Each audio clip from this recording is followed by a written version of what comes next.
और खबर कैमूर से है, जहां पर जन स्वराज पार्टी के जिला इकाई कैमूर के द्वारा प्रेस कॉन्फ्रेंस का आयोजन किया गया। जहां जानकारी देते हुए जन स्वराज के कैमूर जिला अध्यक्ष आनंद सिंह ने प्रेस वार्ता को संबोधित करते हुए कहा कि बिहार में जातीय जनगणना के आंकड़े 7 नवंबर 2023 को विधानसभा के पटल पर रखे गए थे। 22 नवंबर 2023 को सरकार ने जातीय जनगणना के आधार पर कुछ महत्वपूर्ण घोषणाएं की थी, लेकिन सरकार की घोषणाएं कभी जमीन पर लागू नहीं हुई।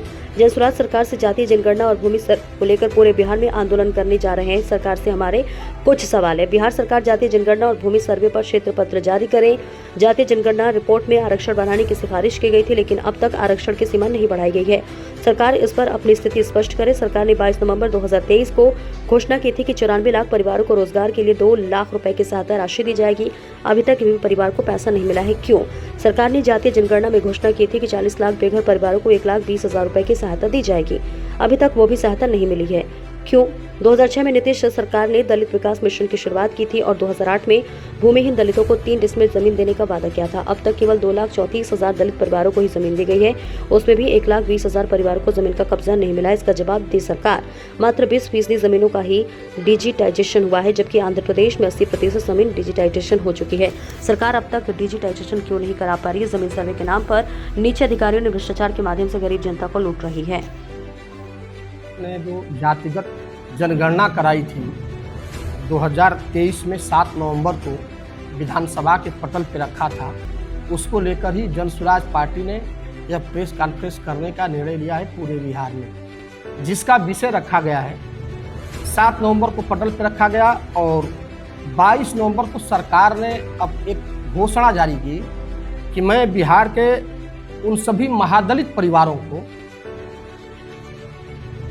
जो कि 2006 से ही आज तक लगातार भूमि आवंटन की बात की जा रही है।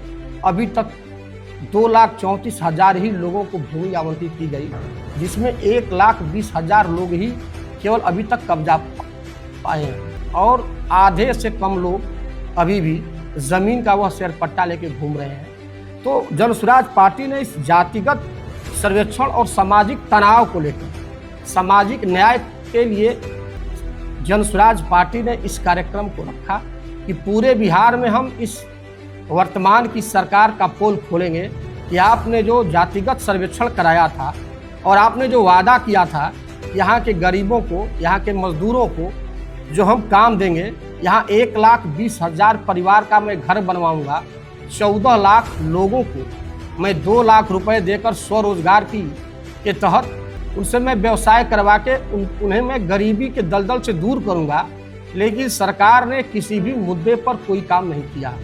तो जन स्वराज पार्टी ने इस सर्वे आंदोलन का स्वरूप देने जा रही है। पूरे बिहार के लोग यह महसूस करें कि इस सरकार ने, जो सरकार बैठी हुई है यहाँ, एनडीए की सरकार, नीतीश कुमार जैसे मुख्यमंत्री, इन्होंने जातिगत सर्वेक्षण करा के बिहार का 500 करोड़ रुपए से ज़्यादा जो नुकसान किया, उसका कोई फायदा जमीन पे दिख नहीं रहा है। इस बात को बताने के लिए जन स्वराज पार्टी ने हर जिला में और सभी प्रखंडों में इसको हम लोग एक आंदोलन के तौर पे लोगों को जागरूक करेंगे कि आपके साथ छलावा हुआ है। इस सरकार ने आपका 500 करोड़ रुपए कहीं न कहीं आप अप्रत्यक्ष रूप से विपक्ष पर निशाना साध रहे हैं। तो ये बताइए कि इस जातीय जनगणना जो हुआ, इसमें प्रत्यक्ष रूप से लाभ किसको हुआ है? इससे अभी तक लाभ किसी को नहीं हुआ, केवल यह छलावा है। लोगों को कहा गया कि आपको नौकरी में आरक्षण दिया जाएगा, अभी तक उस पर कोई कदम नहीं उठा। लोगों को कहा गया कि आपको मकान के लिए भूमि दी जाएगी, अभी तक इस पर कोई कदम नहीं उठा। इसलिए जन स्वराज उनके ही एजेंडे पे बताना चाहती है कि आपने जो जो कहा वह बिहार में एक भी कदम आपने उस पर काम नहीं किया और फिर 2025 का चुनाव सर पे आ गया। इस आंदोलन को कब आप शुरू करने वाले हैं और रूपरेखा रहेगी, कैसे आप जनता को आंदोलन में शामिल कर पाएंगे? हमारे पार्टी के सूत्रधार प्रशांत किशोर जी और अध्यक्ष मनोज भारती जी ने स्पष्ट रूप से गाइडलाइन भेज दिया है सभी जिला अध्यक्षों को और पार्टी के सभी वरिष्ठ पदाधिकारियों को। हर कार्यक्रम का एक एक डेट तय कर लिया गया है। आगे कैंडल मार्च करना है, पहलगांव की घटना पर वो कार्यक्रम निश्चित है उसके बाद प्रखंडवार हम लोग इस कार्यक्रम को ले चलेंगे, वह भी डेट तय है।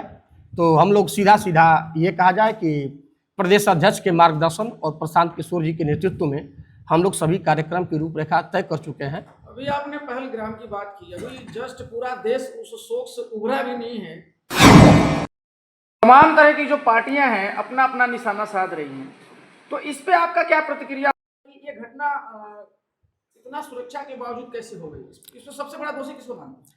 सुरक्षा के नाम पे वहाँ के लोगों का बयान, टिमटिमाती हुई रोशनी थी वहाँ।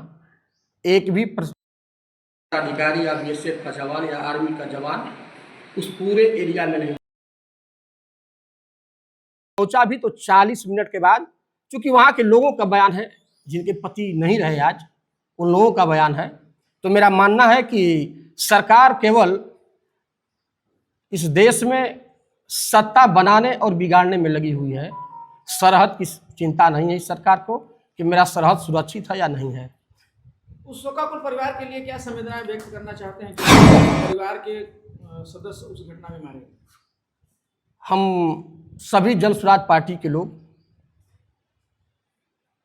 कह नहीं सकते कि हम सभी कितने दुखित हैं, और मानवता धर्म के नाम पे चूर चूर हुई है। इस संवेदना और इस दुख की घड़ी में पूरी पार्टी हमारी और हम सभी उस परिवार के इस दुख में ईश्वर से प्रार्थना करेंगे कि उस परिवार को आत्मबल दे और उन्हें मृत आत्मा को ईश्वर के चरणों में स्थान। एक क्वेश्चन और सर, उसमें आप क्या सरकार को निर्देश देना चाहते हैं कि जो वहाँ का सुरक्षा व्यवस्था कैसा होना चाहिए, जबकि सबसे सुपरहिट इलाका है जहाँ पे सैलानी आते हैं? क्या निर्देश देना चाहते हैं कि वहाँ सुरक्षा व्यवस्था कैसी होनी चाहिए पार्टी की तरफ से? मैं तो बड़ा अफसोस में था जब मुझे ये पता चला कि देश का सबसे खूबसूरत जगह, जिसे स्विट्जरलैंड शायद कहते हैं लोग, मैं तो अभी गया नहीं हूँ, स्विट्जरलैंड है, और उस जगह पे एक भी नहीं खड़ा है। इससे बड़ा चूक हो क्या सकता है? यह दुर्भाग्य है देश के लिए। और इस सरकार को अपने नाकामी की चर्चा न करके केवल पाकिस्तान पाकिस्तान कहने से पाकिस्तान का आतंकवाद खत्म नहीं होगा, ये मेरा मानना है। क्या कुछ रूपरेखा रहेगी, आप आगे उस चीज को बढ़ाएं? और मैं आगे के कार्यक्रम की सभी जानकारी रिटेल में आप सभी को दे रहा हूं, क्योंकि लंबा फेरिस्त है, पूरे जून जुलाई तक का कार्यक्रम है, वो सब आपको मैं दे दूंगा। डेट तक बोलते हैं सर। 2025 में चुनाव है, आप लोग को चुनाव लड़ने का मुद्दा क्या रहेगा सर? प्रशांत किशोर जी के नेतृत्व में सबसे पहला मुद्दा है बिहार का पलायन, श्रम का पलायन, बेरोजगारी का बढ़ना, बच्चों को शिक्षा और हर बुजुर्गों को 2000 रुपये कम से कम वृद्धा पेंशन के रूप में देना सबसे पहला मुद्दा है कि यहाँ के भविष्य को अच्छा बनाया जाए, तो आने वाला समय खुद बेहतर हो जाएगा। चुनाव में